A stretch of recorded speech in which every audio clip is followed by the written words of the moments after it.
సరే, ఈ 400 కోట్ల స్కామ్ వెనక ఉన్న వైసీపీ పార్టీ సంబంధించినటువంటి ముఖ్య నాయకులు లేరంటారు. ఖచ్చితంగా ఉన్నారు. అధికారులు ఇంత కుంభకోణం చేయడం అనేది అది జరిగే పరిస్థితి అయితే కాదు. అవును అవును దీనికి సంబంధించిన ఖచ్చితంగా వెనక రాజకీయ ప్రమేయం ఉంటేనే ఇదంతా ఉంది.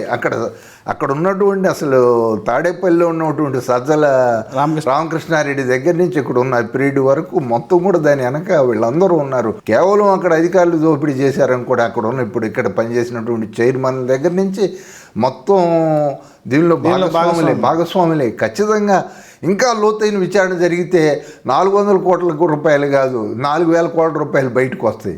ఎందుకంటే ఇది పెద్ద ఆదాయ వనరు ప్రభుత్వానికి, పెద్ద ఎత్తున రాబడి రావాలా. కానీ ఈ విధంగా దోపిడీ గురవుతుంది. దాదాపుగా ప్రతి ఏడాది కూడా 20,000 కోట్ల రూపాయల వ్యాపార లావాదేవీలు జరుగుతాయి. అక్కడ 20,000 కోట్ల రూపాయలు జరిగినప్పుడు 1% కనుక వచ్చేటట్టయితే ప్రతి ఏడాది కూడా దాదాపుగా ఒక 200 కోట్ల రూపాయలు రావాలి. అదేవిధంగా జిఎస్టీ రూపంలో ఒక 200 కోట్ల రూపాయలు రావాలా.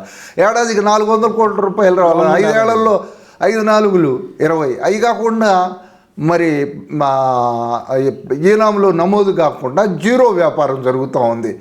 జీరో వ్యాపారం అంటే అక్కడికి వచ్చే సరుకు అక్కడ రికార్డులో నమోదు కాదు, వెళ్ళేటప్పుడు నమోదు కాదు. దీనికి సంబంధించిన చెస్ కానీ ప్రభుత్వానికి చెల్లించాల్సినటువంటి ట్యాక్సెస్ పన్నుల రూపంలో చెల్లించాల్సి మొత్తం కూడా వీళ్ళు వాళ్ళ దగ్గర ముందుగానే లక్షల్లో తీసుకుంటారు.